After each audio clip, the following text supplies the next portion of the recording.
Fala aí, pessoal, estamos em mais um podcast Corandeu. Meu nome é Levi Secato, vocês já me conhecem e hoje nós estamos com um episódio muito maneiro, muito legal para quem curte fantasia, para quem curte boa literatura. Hoje nós vamos falar sobre Tolkien. Então, para quem curte aí, é amante do Senhor dos Anéis e as suas demais obras, nós vamos tentar entrar um pouco aí em cada assunto, um pouco na vida do Tolkien. É uma pitada porque é muito grande, mas está aqui comigo o Igor Gaspar, que já participou do episódio Weeklings. Dá um oi aí, Igor, pra galera. Olá, pessoal. Estou aqui mais uma vez para contribuir, participar do podcast. É isso aí, o Igor vai nos ajudar muito, também com o Lewis, que foi um grande amigo de Tolkien. Mas também nós temos hoje um convidado especial para falar realmente da vida de Tolkien, porque eu não manjo nada. Então a gente vai estar aí aprendendo. Estou aqui para aprender também. Nosso querido César Machado, se apresente aí, César. Olá, pessoal. Olá, Levi, Igor e pessoal que está escutando aí. Meu nome é César Machado, eu faço parte do canal do YouTube Tolkien Talk. Estudo essa Terra-média, né, gigantesca e infinita, profunda, há 18 anos, é uma verdadeira paixão que eu tenho, e espero que no nosso bate-papo aí vocês possam aprender um pouquinho mais sobre esse mundo que tanto me fascina e que também tem uma certa influência de C.S. Lewis. Que massa, que massa. Legal. Então, sem mais delongas, vamos começar com as perguntas. A gente selecionou algumas aí para fazer para o César. Como eu disse, o contexto de Tolkien é muito maneiro, é muito grande também para a gente falar de todas as obras dele, mas a gente vai procurar aí fazer um compêndio legal para que vocês se situem, entendam e aprendam também com esse homem, com esse grande homem, Tolkien. César, para começar, eu acho sempre bacana quando a gente está falando de alguém, ou de biografia de alguém, situar, logicamente, o seu nascimento, o contexto que ele estava, para a gente partir aí para o que ele produziu, para o que ele fez realmente na vida. Então, se você puder começar situando para a gente onde o Tolkien nasceu, como foi a infância dele, que ele teve algumas dificuldades, como algumas pessoas já sabem. Se você puder já começar situando aí o ano e como que estava toda a vibe daquele ano e onde ele nasceu. Fala aí pra gente. Bom, vamos lá, né? O Tolkien é um homem ainda de 1800, ele pegou o finalzinho do ano de 1892, ele nasceu, né? Então, a gente está falando de outros séculos, né? Na época, então, quer dizer, a gente está no 21, né? E o Tolkien, ele era filho de um bancário. O pai dele ganhou uma espécie de promoção, uma oportunidade para trabalhar no Bank of Africa, que ficava literalmente lá no finalzinho da África. Hoje a gente conhece como África do Sul, mas na época chamava Bloemfontein, que é uma das capitais, né? A África do Sul tem várias capitais, né? Nessa época era colônia da Inglaterra, né? Esse país. Era um negócio bem controverso isso daí, porque, na verdade, eu entendo, pelo menos pelo que eu pesquisei, que realmente fazia parte do Império Britânico, né? O Império Britânico tinha muitas colônias, só que a maioria da população desse lugar era feito de colonos holandeses, tanto que a língua mais falada era o holandês, inclusive até hoje é muito forte lá. Então era uma misturada, você tinha inglês, holandês, assim, os próprios dialetos ali misturados, né? Então, apesar da maioria ser holandesa, era parte do Império Britânico, estava abaixo da coroa da rainha, e aí o Arthur Tolkien, o pai dele, foi mandado para o Bank of Africa. Lá a mãe do Tolkien, a Edith, a Paul, né, Edith, a esposa, ela ficava um pouco isolada, né, só ela com as crianças, e aí ela era um ambiente muito inóspito, né, você está acostumado com um clima, com as pessoas, e aí você vai para um outro lugar que é completamente diferente. Depois de alguns anos, quando o Tolkien tinha mais ou menos 4 anos, assim, eles fizeram uma viagem de navio, que demorava muito tempo, para voltar para a Inglaterra para visitar os familiares.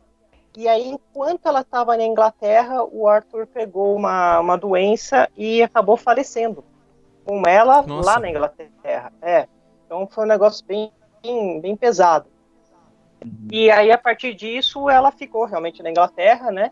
E ela se apegou nessa época à religião católica. A família era batista, né? Só que aí ela se converteu ao catolicismo. E aí dessa conversão do catolicismo é que a gente teve uma série de problemáticas da infância do Tolkien, porque a família da Mabel não aceitava isso e cortou uma série de ajudas financeiras que ela tinha. E aí ela teve que começar a se virar com um pouquinho que ela tinha dos dividendos que o Arthur, o marido falecido, tinha deixado. Nossa, meu, que parada bem louca. Então, por essa divergência religiosa, eles acabaram cortando, sei lá, se ela tinha algum sustento, alguma vibe assim, eles acabaram cortando da renda da família isso, né? Exato. Isso até criou uma visão que o Tolkien tinha da mãe de uma mártir, né? Porque a mãe realmente, para defender a fé dela, ela teve que suportar essas dificuldades financeiras e criou muito bem os filhos. Ela dava educação doméstica, né? Então Sim. ensinou para eles diversas línguas, diversas mesmo, assim, tipo, noções de latim, o inglês em si era impecável. Então, assim, era uma educação que ela dava, tanto intelectual quanto de valores, era muito boa. E aí a visão que o Tolkien viu disso é que também a defesa da fé dela, né, em seguir, mesmo que a família estivesse fazendo esse tipo de chantagem emocional, porque é um tipo de pressão, né, ele manteve essa imagem, essa aura da mãe. E isso até eu diria que é uma boa reflexão para nós, né? Eu sou de origem presbiteriana e com frequência a gente vê algumas questões de divergência entre os cristãos, né? Então, certo. Sinceramente, se você é católico, se você é carismático, reformado, não importa. Eu acho que a gente tem que sempre se ater ao ponto central, né? Somos todos irmãos, a questão de amar uns aos outros. E eu fico muito triste quando eu vejo, por exemplo, o Batista. Eu tenho um carinho pelos batistas, eu tenho vários primos que são batistas, e eu fico triste de saber que isso aconteceu justamente com batistas, por exemplo. Sim. Verdade, é triste. Levi, só um comentário. Vai lá.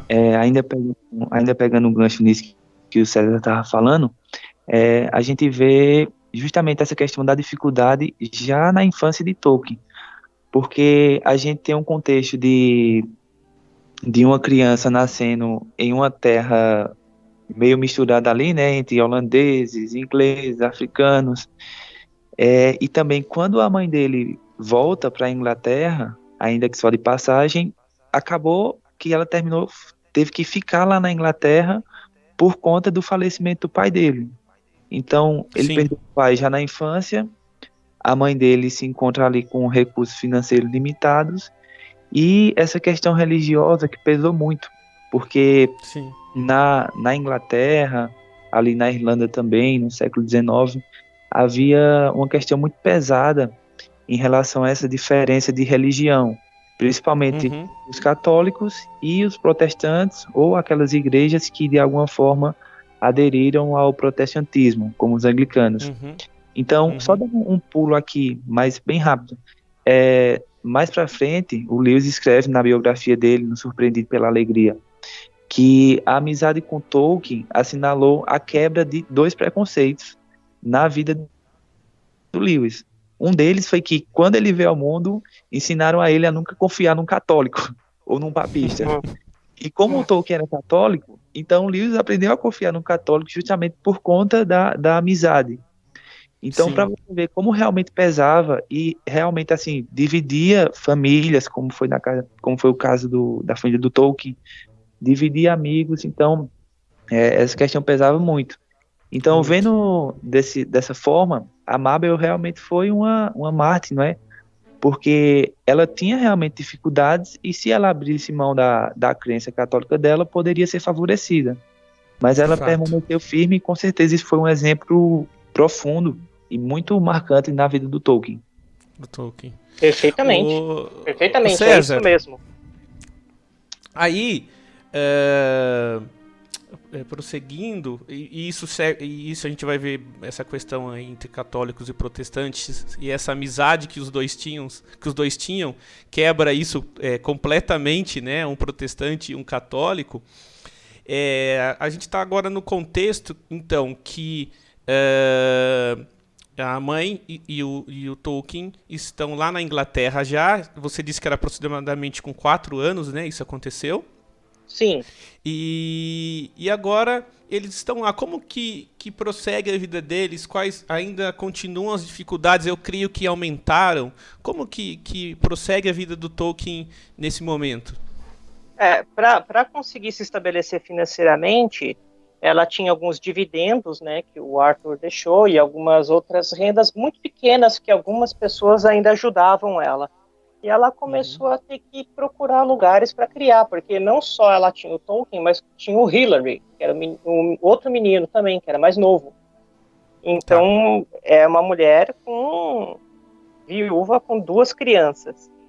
E aí ela começa a procurar vários lugares para se estabelecer, até que ela cai num lugar que é um lugar campestre, chamada Sarahole. Sarahole, na verdade, com E. E esse Sarahole foi um lugar que impactou tanto Tolkien que no futuro a gente vê ele sendo transformado no condado. Então, quando você vê os hobbits no condado, é basicamente um eco dessa infância do Tolkien nesse ambiente campestre. Um moinho. Cara, que louco! Tinha um moinho lá. É o mesmo moinho que tem no condado.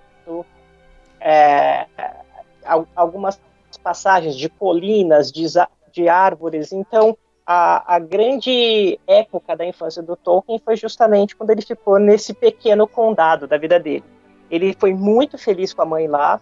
Nesse inteirinho ele aprendeu diversas línguas. A mãe também lia muitas histórias, em especial contos de fadas para ele.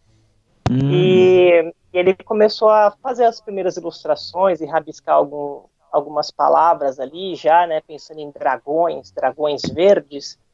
E isso durou alguns anos, acho que eles ficaram lá, 5 anos, alguma coisa assim. Foi uma época muito feliz, até que ela não conseguiu manter isso, porque precisava da proximidade do colégio dos meninos, e ela acabou indo para Birmingham, que é uma cidade altamente cinza, industrial, suja, que depois veio ecoar como sendo uma espécie de Isengard, né, o covil do Saruman, né, o mago industrial e mecânico.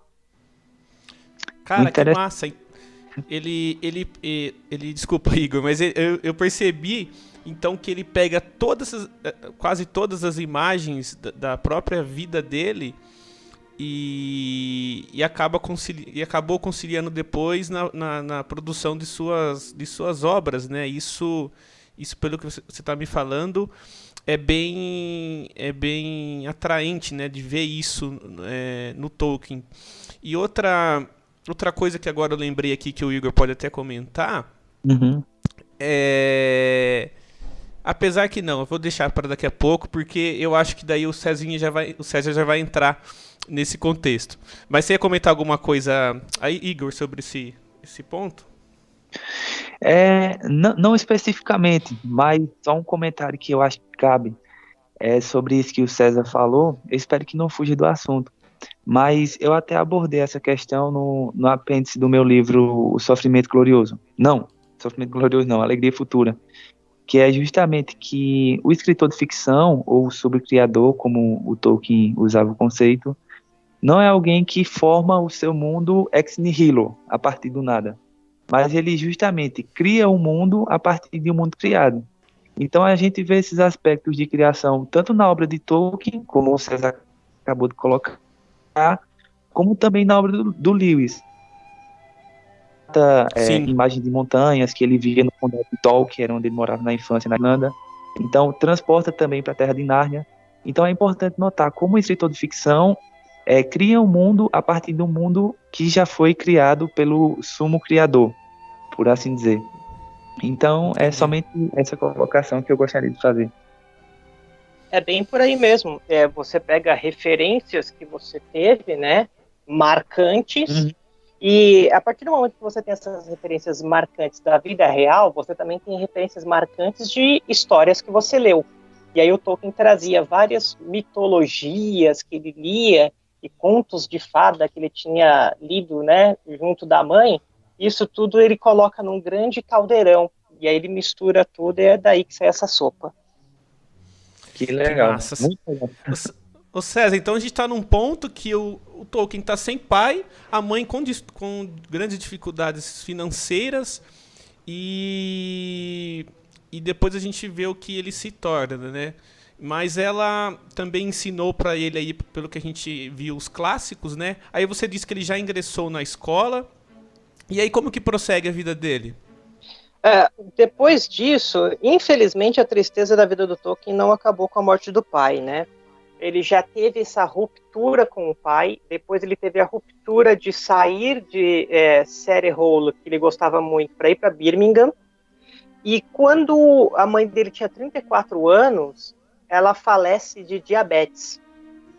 Nossa. E ela morreu muito nova, né? Na época não tinha toda a questão da insulina, né? E nesse meio, eles estavam morando num chalé, e esse chalé foi arrumado por um padre chamado Francis Morgan. Esse padre sabia da dificuldade que a Mabel passava, e ele arranjou esse chalé que era no meio de uma parte bem arborizada, então teve aquele frescor ainda que o Tolkien gostava.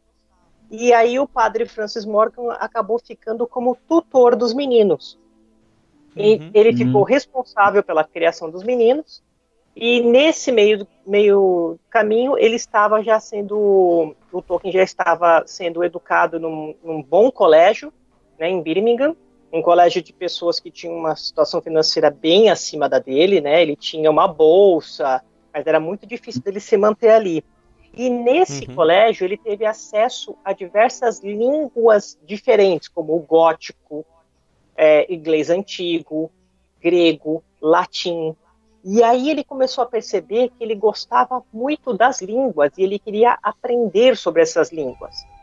Ele já veio com esse histórico de querer saber histórias, né, por parte da mãe. Aí ele conhece a fé católica e depois ele tem acesso às línguas. E a gente vê depois que tudo isso acaba voltando para aquele caldeirão. Certo. E então ele começa a ter uma coisa já que vai ser importante na vida dele, que é a filologia, né? Desde de cedo, né? Vamos dizer assim. Ele já era adolescente aí, quando ele entra pro colégio, Sim. É isso? Sim, ele já era adolescente, devia estar entre seus 13 e 14 anos, era um colégio realmente de nome. Por exemplo, um dos melhores amigos dele era filho do diretor, para você ter uma noção, e o diretor era um cara bem estabelecido, assim, socialmente na comunidade de Birmingham, então ele estava transitando entre pessoas realmente de uma classe diferente da dele, só que o talento que tinha, o potencial, a inteligência chamavam muita atenção, e isso criou um grupo de amigos. Eles começaram a ler as histórias, realmente foi o primeiro grande ciclo de amizades que ele teve, né, que depois se... Oi, desculpe, não entendi.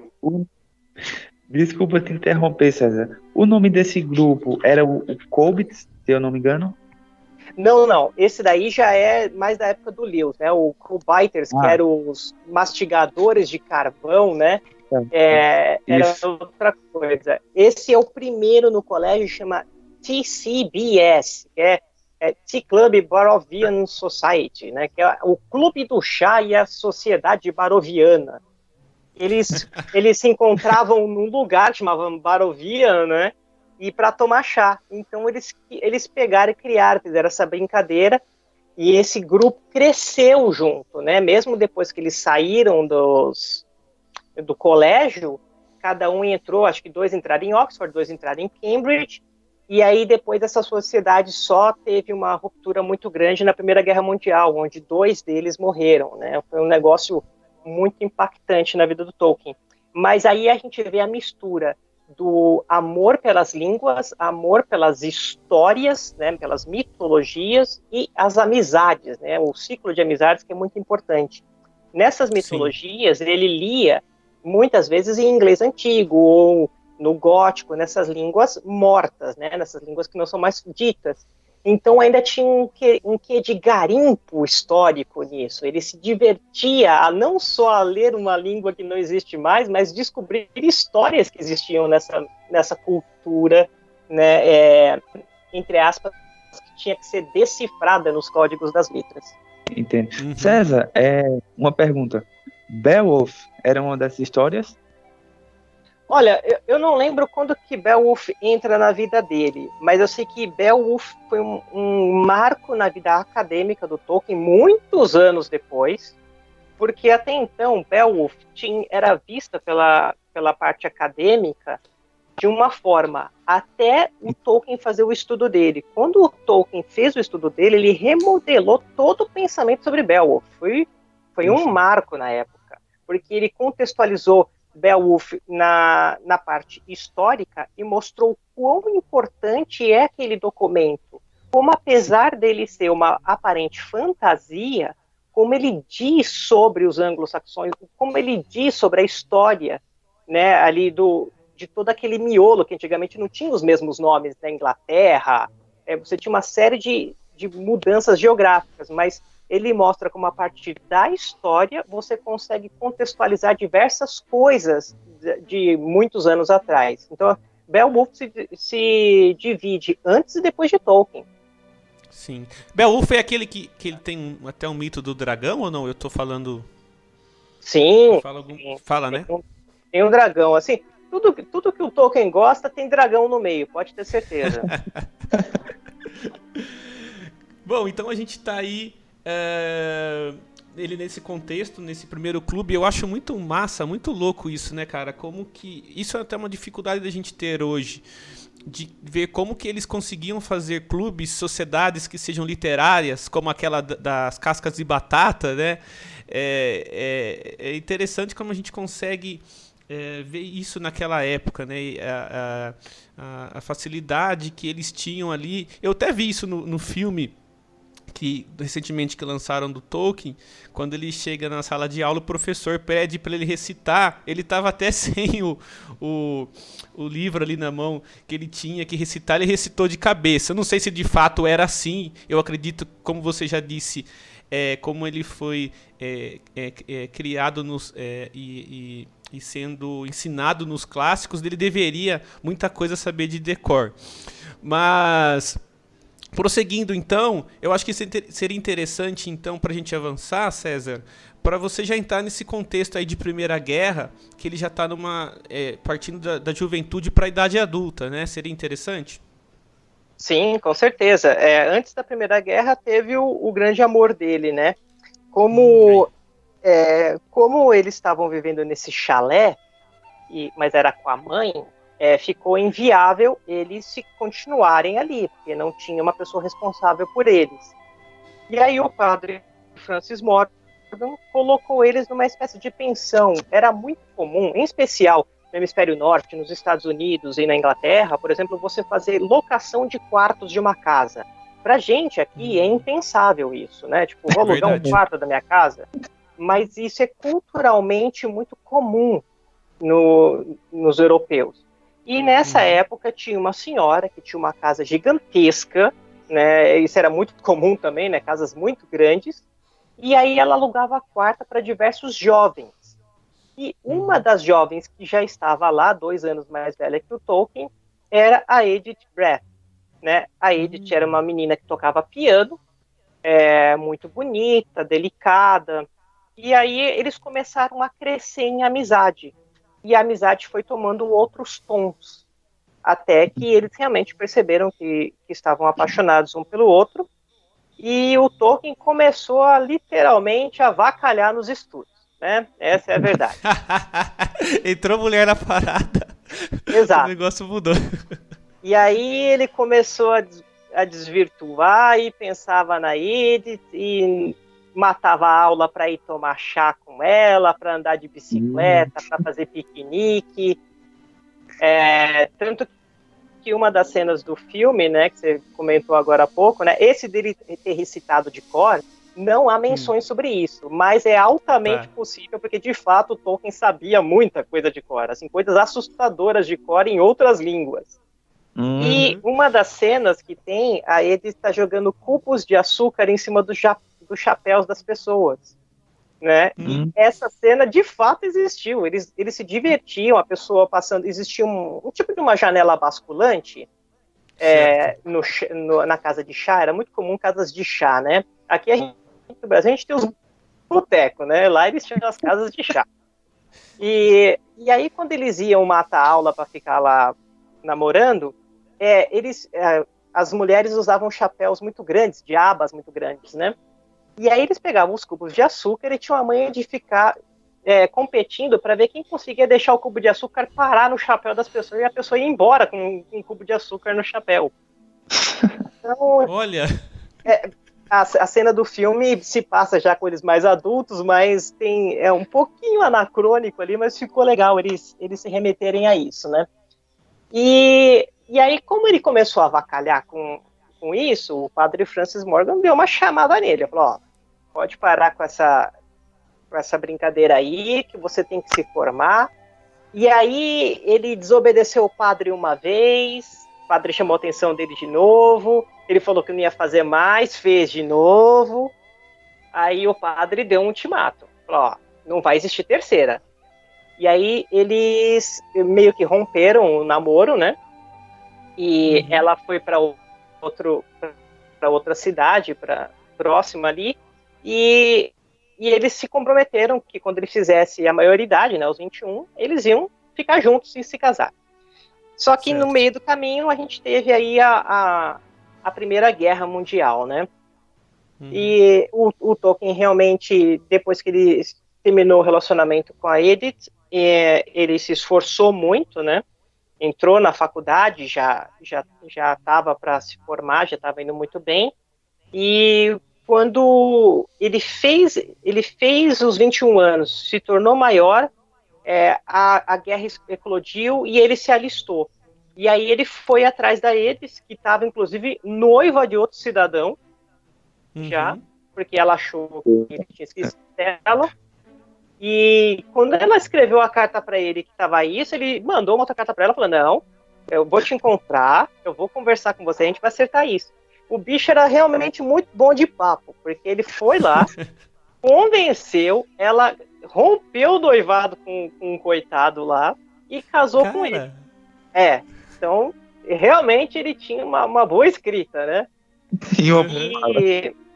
E aí acabou que eles se casaram, só que eles se casaram e ele já foi pra guerra, né? César, só um minuto. Cara, me veio muito à mente. Pode ser que eu tô louco, sei lá.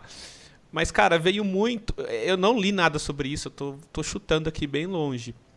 Me lembra muito a história de Aragorn com Galadriel, é isso? Com a Arwen. Com Arwen. Arwen. É porque tem um Arwen. W, né? Então fala Arwen. Ah, desculpa. Então chutei bem errado. Mas que era até uma coisa meio proibida e o pai dela não queria. Tinha alguma coisa assim, né? Parece que até o pai dela parece que até esse padre no meio aí. Mas não sei. Tem dois ecos, porque primeiro o pai dela não queria, né? Era um romance, não era bem proibido, mas assim, tipo, ele realmente não queria. Existia uma divergência muito grande ali, né? Ela era uma imortal, né? A Arwen tinha, acho que uns 3.000 anos e o Aragorn tinha 20 quando eles se conheceram. E além disso, mais pra frente, por o Aragorn já tem, nos eventos do filme ele tem 87 anos, né? Só que ele é de uma raça de homens que vive até os 200 e pouco. Então é como se ele tivesse ali os seus 40, né? Tá. Colocando para um homem maduro já. E quando ele vai lutar contra o Sauron, é que o Elrond fala, olha, a minha filha não vai se casar com nada menos do que o rei de Gondor. É essa chamada que o Elrond dá no Aragorn. E tem muito disso, né? Ou seja, o Aragorn vai pra guerra com ela na cabeça, e aí, se ele for vitorioso, se ele sobreviver, aí sim ele pode se casar. E tem um certo eco, sim. Sim, deu. É como até a gente citou das imagens da própria vida dele, né? Isso eu falei.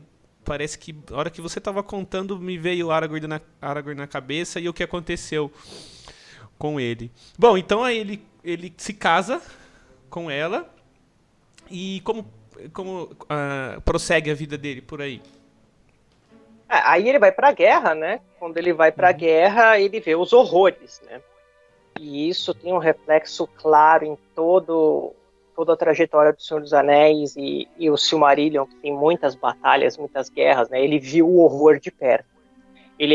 Como ele já era ele estava um universitário meio que recém-formado, então ele já entrava como tenente, ele já era um oficial.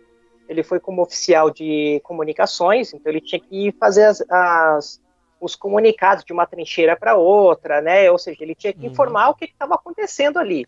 Ele conhecia todos os sistemas de código, né? Desde de decifrar alguns códigos até código Morse. Então ele era a pessoa que entendia a língua por inteiro. O próprio C.S. Lewis falava que o Tolkien estava dentro da língua. Ele fazia essa brincadeira, né? De tanto que ele dominava. Tanto que, por exemplo, na época do Tolkien, ele era praticamente a única pessoa viva que sabia falar inglês antigo fluente. Vivo, que dominava, que falava, que era só ele no mundo, praticamente, né? Os dinossauros de Oxford. Olha, Oxford é um lugar de alto nível. Se você pensar que ele era o único especialista do lugar que é de mais alto nível no estudo superior, a gente está falando de uma coisa muito, muito forte, né? Realmente. E quando ele volta da guerra sem dois amigos, ele tem que se recuperar disso, né? Na verdade, ele de fato só não morreu, como diz o Ronald Kirmes, que é o principal tradutor das obras, né, de Tolkien no Brasil. Ele só sobreviveu por causa dos piolhos franceses, porque os piolhos da França, eles passavam uma doença que chamava febre das trincheiras. E ele ficou muito ruim, e aí ele foi mandado de volta para a Inglaterra, né? Então ele pegou o começo da Batalha de Somme, mas não pegou o pico, nem o começo nem o final. Ele entrou no meio, quando estava menos tenso, assim. Mas ainda, né? Convenhamos, né? Guerra. Foi a batalha mais sangrenta da Primeira Guerra, né? E aí, como ele voltou, ele ficou muito tempo na enfermaria. Quando ele saía, ele achava que estava bom, passava 2, 3 dias, tinha que ser internado de novo. Ele ficou muito tempo nisso. E aí ele começou a rascunhar o que seria o Silmarillion, que é a grande mitologia do começo, né, que tem toda a cosmovisão, né, a criação do universo da Terra-média. Ele começa o Gênesis, né? Exatamente. O Gênesis dessa mitologia dele. E aí ele começa a escrever isso na enfermaria de guerra mesmo, né? Inclusive a Edith pegou os rascunhos que ele tinha escrito, pegou um caderninho e passou a limpo. Então a primeira versão do Silmarillion tem a letra da esposa dele. Que massa, cara. Legal. Que massa. Bom, e aí ele já conhecia o Lewis. Como foi esse encontro com o Lewis? O Lewis ele demorou um pouquinho mais. Eu acho que foi mais ou menos por volta de 1926. Foi isso mesmo, né? Em 26. Maio de 1926. Algumas das datas que eu passei aqui para os ouvintes, assim, eu estou tentando puxar de cabeça se o Tolkien saiu com 4 anos da África do Sul, ou se quem tinha 4 anos na época era o Hillary. Mas o que eu me lembro realmente ele saiu com 4 anos e o Hillary era praticamente um bebê de colo, alguma coisa do gênero, né? Ele era mais... Bem aproximado, não é? Assim, são datas aproximadas. De fato, o nascimento dele é 1892, né? Século XIX ainda. E algumas dessas datas eu estou meio que lembrando, assim, mas o conjunto é basicamente esse. Ok. E eu falei, pra caramba, eu simplesmente esqueci a pergunta. Me ajuda, Levi. O que você me pergunta? A gente tava falando, pode ser que eu até avancei mais, né? Mas quando ele acaba aí de rascunhar o Gênesis aí do o Silmarillion, né? Aí eu perguntei se ele já conhecia Lewis, pra gente começar a avançar até pras obras dele. Ah, ok. Claro, okay. Ele não conhecia Lewis, só que... Oi? Desculpa interromper, só queria oferecer um auxílio maior nesse sentido do início da amizade com Lewis e até a chegada do Hobbit. Por favor. Então, ok, eu vou tomar aqui a dianteira. Até pra gente avançar também, então eu vou pegar de 1926, que é o ano que eles se conhecem, até 1937, que é quando ele começa a escrever o Hobbit. Então, depois do contexto da guerra e de toda a vivência, como a gente pode perceber por sua fala, ele já foi imergido nas línguas desde a infância, o que trouxe uma notória influência para que ele se tornasse um filologista. E, tendo se formado, ele se tornou um professor no Merton College, que era justamente nas áreas da língua. Então, ele já era um acadêmico. O Lewis também veio de um contexto muito semelhante, ele também ingressou na guerra, também pregou a febre das trincheiras e, no pós-guerra, ele também se tornou professor, só que do Magdalen College. Mas em maio de 1926, especificamente no dia 26 de maio, o Merton College promoveu uma reunião do departamento de inglês. Então havia ali professores de Oxford em geral, e foi lá que o Lewis conheceu o Tolkien. Ou Tolkien conheceu o Lewis, os dois se conheceram. E foi um encontro interessante à primeira vista. Lewis não era o cara legal que a gente conhece hoje, né? Até porque ele ainda estava em meio àquele ateísmo ferrenho. Tolkien era um cristão devoto. Então a gente vê aí extremos opostos nesse sentido. Mas o que acontece? Os dois se conheceram e se gostaram. Naquele tempo, Lewis tinha um diário, que é o All My Heart Before Me, toda a minha vida diante de mim, alguma coisa desse tipo. E ele fez anotação sobre aquele encontro com Tolkien, dizendo que ele era um sujeitinho pálido, polido e fluente. E completou dizendo que não havia ofensa nele, só precisava de 1 ou 2 palmadas. Eu adoro esse comentário. Então o Lewis tinha um pouco dessa ironia, assim, né? E ele era mais sério ou rígido do que a gente conhece hoje, né? Devido à sua conversão ao cristianismo. Mas o Lewis já estava mais um pouco amolecido, né? Devido às suas leituras de George MacDonald e outras influências que estavam direcionando ele ao cristianismo. Eu acho que Tolkien foi uma chave fundamental, foi a chave que virou assim mesmo para abrir a porta para que Cristo entrasse na vida do Lewis, principalmente por conta daquele encontro conhecido que eles tiveram, que o Tolkien começou a falar da mitologia e de como a mitologia se tornava uma realidade em Cristo. Tanto Tolkien como outro professor de Oxford, que foi o Hugo Dyson, tiveram então uma participação fundamental nesse sentido. Então, algo que aprofundou ainda mais a amizade do Lewis e do Tolkien foi justamente esse papel fundamental que o Tolkien teve na conversão do Lewis. Embora isso foi em 1931. De 1926 a 1931, eles já nutriam uma amizade profunda porque Tolkien encontrou em Lewis um apoio literário. Como você falou em outro podcast, Tolkien era um apaixonado pela palavra e Lewis um apaixonado pelo conjunto de palavras, né, pelo texto em si. Então ali formaram um belo casal, entre aspas, né, de amigos, porque um completava o outro nesse sentido. Então as conversas literárias fluíam às soltas. Então o que acontece? Depois da conversão do Lewis, e até remetendo ao assunto dos grupos novamente, os dois começaram a participar de um grupo chamado Os Inklings, que era de outro aluno de Oxford. Como esse aluno se formou e saiu de Oxford, eles continuaram com o grupo, né? Foi meio que uma brincadeira, decidiram continuar com os Inklings.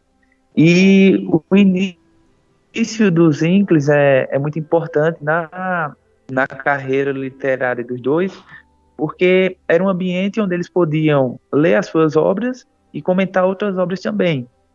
Então, nesse contexto, Lewis começou a escrever O Regresso do Peregrino, que foi publicado em 1933, e avançando alguns anos, Tolkien começou a escrever O Hobbit, que foi em 1937, mais ou menos, se eu não me engano. E parece que parte do Hobbit também foi lido para os Inklings. Então a gente vê aí como essa amizade se desenvolveu. Ao longo dos anos teve algumas tensões, principalmente com a chegada de Charles Williams a Oxford em 1945. Houve outras tensões também por conta de divergências em relação à abordagem teológica de cada um, a abordagem da fantasia também. Mas, apesar dos pesares, foi uma amizade que realmente foi profunda e que deu fruto para quem estava ao redor deles, como também para nós, no sentido de que nós podemos conhecer a amizade dele e aprofundar no conhecimento da amizade por meio do que Lewis escreveu, por meio do que Tolkien escreveu também. Então, eu não sei como segue o roteiro agora, Levi, mas eu acho que seria interessante massa. O César comentar justamente a partir do ponto que Tolkien começa a escrever o Hobbit, e como se deu o processo de escrita e alcance que foi o primeiro livro publicado do Tolkien, não foi? Sim, que vocês mandam. Vai lá, César. O primeiro livro publicado de Tolkien que eu diria que é realmente expressivo, né? Ele já teve outras coisas publicadas em veículos menores, como artigos e revistas, né, informativos ali das faculdades. Existia uma produção literária muito forte naquele meio acadêmico ali, né? Então, Cambridge e Oxford tinham uma série de publicações expressivas, mas o Hobbit, de fato, foi a primeira grande obra, né? E era até conflitante, porque ele era um professor de uma instituição sisuda fazendo um livro sobre um cidadão barrigudinho com pé peludo que apronta todas, né, por aí. E no começo até o Tolkien ficou meio sem jeito de como ia ser a reação da comunidade acadêmica, e a reação foi, no mínimo, tranquila ou até entusiasmada de algumas pessoas. A entrada do Lewis na vida do Tolkien é um ponto de virada. O Lewis representa no Tolkien todas as coisas boas que poderiam ter acontecido na vida de ambos. O Lewis era uma pessoa altamente generosa para com os amigos, generoso em ajudar, em procurar o melhor, em incentivar o trabalho, e foi justamente quando o Tolkien estava escrevendo ali os rascunhos do Hobbit para os filhos, né, simplesmente para entreter os filhos, tinha a mínima pretensão de ser publicado, o Lewis gostou e incentivou que ele lesse nos grupos, né.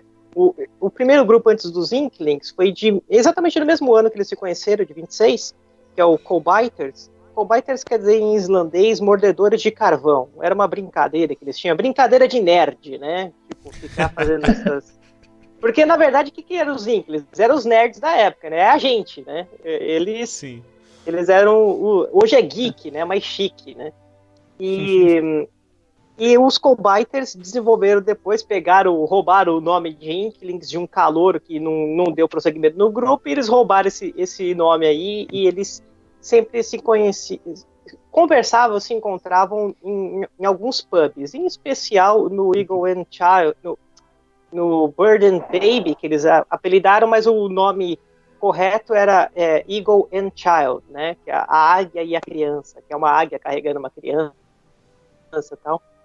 E eles se encontravam ali, cada um lia um pouquinho da obra que estava fazendo, o Hobbit foi lido ali, várias obras do Lewis também, e o incentivo que o Lewis dava para a criação, não só acadêmica, mas também literária do Tolkien, foi essencial para que ele desenvolvesse toda a mitologia dele. Se não fosse o Lewis, eu tenho certeza que nós não teríamos nenhum livro da Terra-média. Assim, o Lewis tem uma grande participação nisso daí, em especial por incentivar, né? E esse é um dos papéis da amizade. Ninguém sabe mais de amizade do que C.S. Lewis.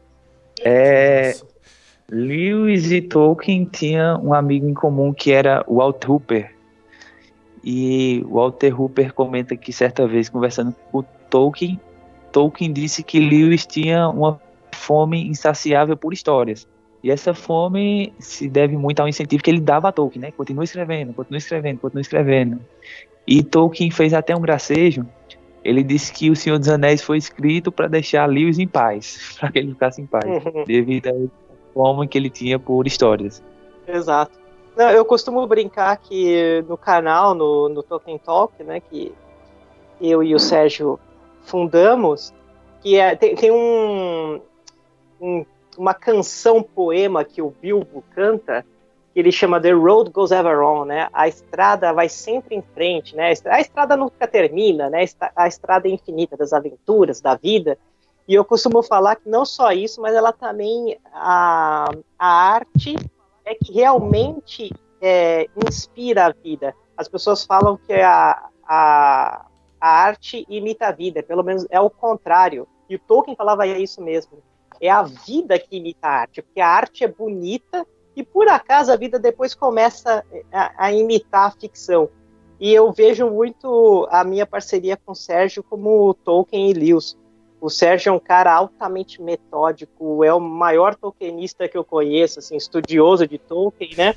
E ele é de um capricho com as coisas que ele faz. E eu já sou totalmente assim, eu vou fazendo e do jeito que dá, eu quero produzir. E ele é católico, eu sou protestante, ele é careca, eu tenho topete, ele é forte, eu sou magrinho. Nós somos a dupla mais impensável no mundo e eu gosto de pensar que nós somos exatamente assim, porque é por isso que tá dando certo, sabe? E eu me vejo muito nessa dupla do Tolkien e do Lewis. E essa era a crítica do Tolkien, né? Que o Lewis saiu escrevendo, principalmente depois da conversão, né? Saiu escrevendo e produzindo em massa. E é interessante também essa questão da figura, da fisionomia dos dois, principalmente quando no diário que o Igor citou, que retrata o Tolkien, e fazendo um contraponto com uma pessoa que influenciou eles bastante na época, é o Chesterton, né? O Chesterton era um cara grande, alto, gordo, né? A maioria das fotos dele, ele está sempre assim, né? Retratado por inteiro, e foi um baita de intelectual, né? Mas os dois aí eram bem... eram baixos, né? O Lewis não era tão alto assim também, eu creio. E a gente vê isso, até você agora deu como exemplo a sua amizade aí com o Sérgio. Eu até ia fazer esse comentário que eu lembrei de você ter falado isso, né? De você ser protestante e ele ser católico. E isso também remete muito à amizade do Tolkien e do Lewis, né? Sim, eu acho que é uma brincadeira do destino. Quando a gente começou o canal e tudo mais, de fato nós éramos uma dupla altamente improvável, assim. E a gente tem uma convivência muito boa. Muitas vezes o pessoal fala assim, e o Sérgio tem tal coisa, que ele...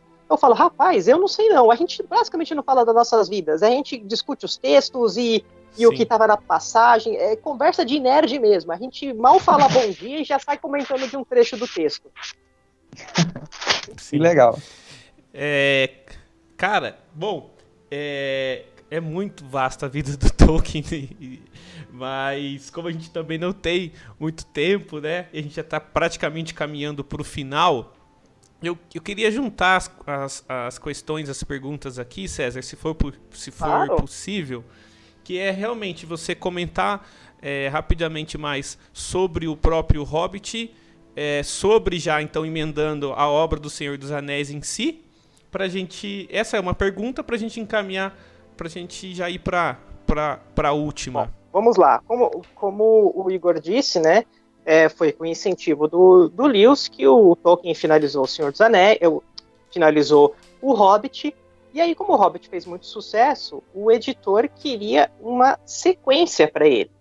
E o Tolkien foi lá e colocou na mesa o Silmarillion, aquele mesmo das trincheiras da enfermaria, que a Edith, a esposa dele, tinha passado a limpo. o editor viu aquilo ali e não entendeu nada, porque não parece ter qualquer tipo de conexão.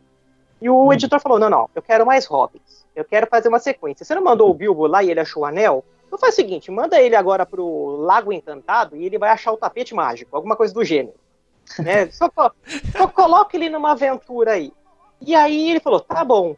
Aí ele começou a escrever, e foi indo.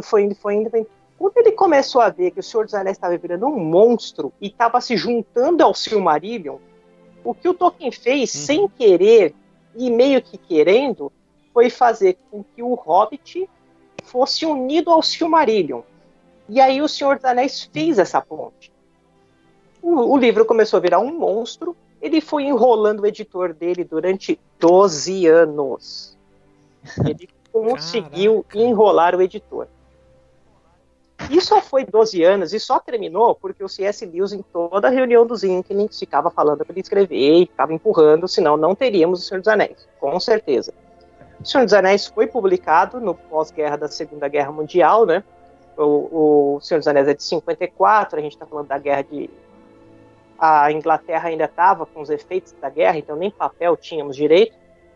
E ele foi publicado em 3 volumes, porque era um livro muito grande, né? Então publicaram o primeiro para ver se ia virar, né? Deu certo, publicaram o segundo. Alguns meses depois saiu o 3º volume. O Senhor dos Anéis foi um baita sucesso, né? Ele extrapolou qualquer tipo de expectativa, muito. Se tornou um clássico, foi crescendo, em especial quando ele estourou nos Estados Unidos, na cultura hippie, né? Aquele negócio dos entes, né? Que eram os pastores das árvores e todo o negócio da ecologia, que aliás continua em voga ainda. E aí, daí para frente, o Senhor dos Anéis estourou, ele teve muito sucesso e isso refletiu diretamente numa questão financeira para ele, né? O Tolkien finalmente teve um pouco de tranquilidade financeira, os filhos já estavam adultos e tocando as suas vidas. O C.S. Lewis estava bem forte na questão já teológica dele, e aí aos pouquinhos eles foram se afastando, né? Foi um afastamento sem brigas, sem rusgas, mas foi um afastamento triste, porque ele foi gradativo, foi perdendo a cor, até que eles estava cada um triste de um lado, mas eles não sabiam como reatar. Isso. Massa. Bom, então, já que você comentou então já do contexto da escrita do Hobbit, do Senhor dos Anéis, eu acho que poderia a gente encaminhar aí para o final para você dizer para os nossos ouvintes se tem ou que você até entenda, que até serviu para você, eu acho que não tem problema nenhum, da ordem de leitura do Senhor dos Anéis, que você recomenda, tá? Sobre a publicação dos livros pela Thomas Nelson Brasil, né? Aqui, a Thomas Nelson é um selo da HarperCollins, né? É o selo, então tá tudo selo cristão da HarperCollins. Então a HarperCollins é o segundo maior grupo editorial do mundo, né? É um titã, não é nem gigante, é um titã. E aí ele tem a Thomas Nelson Brasil, que é o maior selo cristão do mundo, de fato.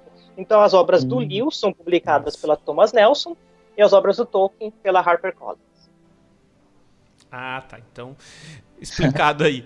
Então fala pra gente se tem uma ordem certa para ler, ou qual a ordem você sugere para que os nossos ouvintes, eu vou ser sincero, eu tenho todos aqui praticamente, acho que no Kindle, mas eu não consegui ler ainda, né? Mas vamos lá, quem sabe com essa dica sua aí me incentiva. Tranquilo, com certeza a melhor forma de se começar é lendo o Hobbit. Eu comecei através dos filmes do Senhor dos Anéis. Quando eu vi os filmes, eu fiquei maravilhado e eu quis saber mais sobre aquilo. E a curiosidade é uma coisa de doido, né? Então, você fica curioso, você quer saber mais, quer descobrir. E eu costumo falar assim, que o Tolkien ele te dá uma pergunta. Quando você vai pesquisar sobre aquela pergunta, você descobre 3, mas não respondeu a anterior.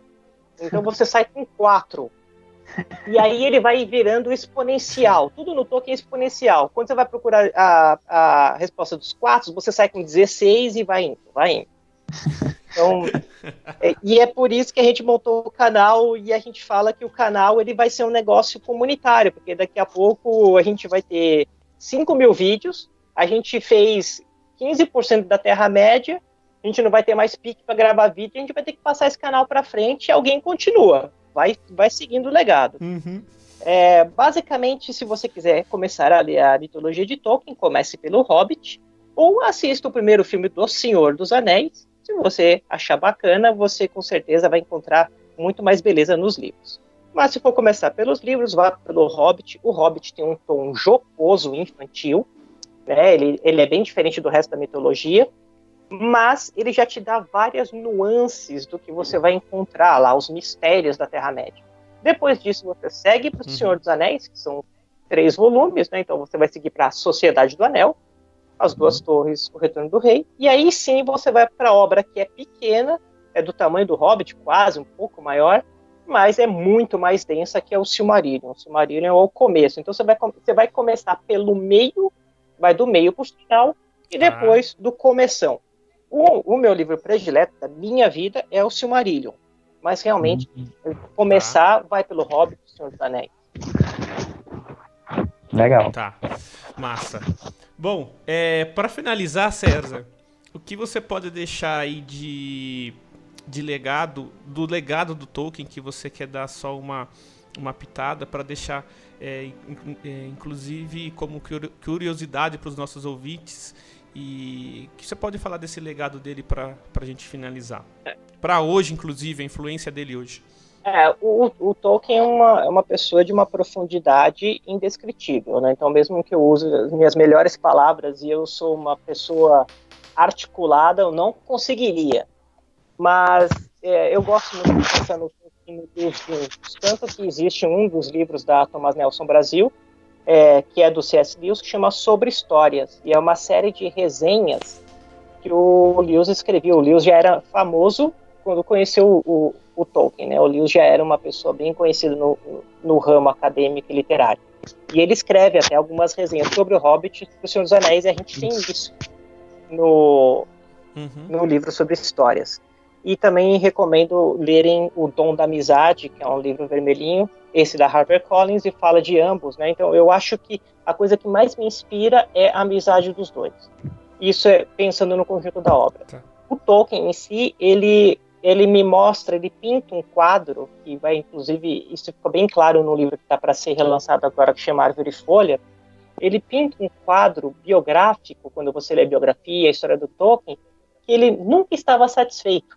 Ele sempre queria mais, ele sempre queria melhorar, ele sempre queria dar aquele detalhe e amarrar as pontas. Então, esse detalhe, esse carinho, esse amor com a obra, isso me toca profundamente. E ele embebeu a obra dele inteira em coisas que ele acreditava, que são as belezas do mundo, né? Que você precisa ter algo em que acreditar, que você tem que seguir em frente, mesmo que as dificuldades e todo o panorama e o cenário te indiquem uma derrota eminente. Ele fala que enquanto tiver ainda um resquício, você tem que seguir. E isso é a coisa que mais me toca. E era basicamente o que ele e o Lewis defendiam no poema Mitopoeia, que a criação de mitos é isso, né? É levar uma verdade, levar uma palavra boa para que as pessoas realmente sigam os caminhos dela e tenham a perseverança. Para a fantasia, para o gênero literário, de fato, o Tolkien, ele criou um gênero. A fantasia já existia, mas a fantasia se divide antes e depois de Tolkien, né? Todo mundo toma ele como base. Então, eu diria que é isso, as belezas que ele se preocupou em colocar no trabalho dele e todo o esmero, todo o coração, o pensamento que ele colocou na própria obra. Sim. Beleza. César, queria agradecer muito a disponibilidade, esse tempo que você conseguiu dispor aí na sua agenda para gravar com a gente, para estar aqui expondo a vida do Tolkien. E, cara, onde a gente, para os nossos ouvintes, onde a gente te acha? Instagram, Twitter, Telegram, YouTube? Faz seu merchan aí, cara, tá aberto. Bom, para me achar é só ir lá no YouTube e digitar Tolkien, que é o nome do autor, Tolk, né?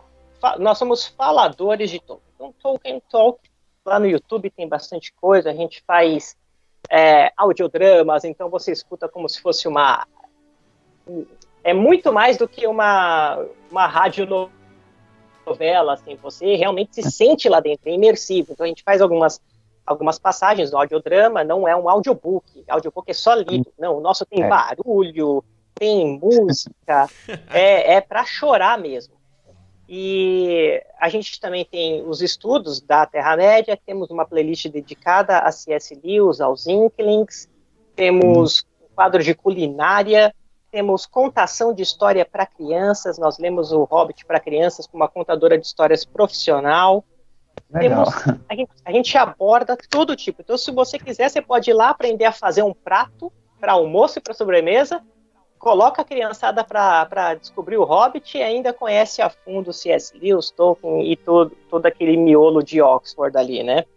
Eu que agradeço o convite, é um prazer sempre poder falar com pessoas que estão comprometidas a trazer um conteúdo de qualidade. Agradeço o Igor a todos os adendos, assim, Valeu. De fato, C.S. Lewis precisa ser divulgado, é um grande autor. Agradeço ao Levi por ter feito essa pauta tão bacana, e eu falo que todo mundo que quer fazer um trabalho, eu falo que é para se inspirar justamente nisso, nenhum dos dois. Você pode ter todo o detalhamento do Tolkien, ou você pode ter aquela questão mais prolífica, né, de querer falar do Lewis, mas apenas faça. Se você tem no seu interior o desejo de subcriar, de deixar a sua marca, do seu legado, de fazer algo de qualidade, que vai agregar, que vai deixar uma boa mensagem, faça com muita vontade, se esforce, que é praticamente isso o que eu faço com o meu trabalho no Tolkien Talk, junto com o Sérgio e com muitos amigos. A gente tem uma grande equipe, e é assim, a gente faz isso com muito amor, muito carinho, e espero que quem está escutando aí possa gostar também.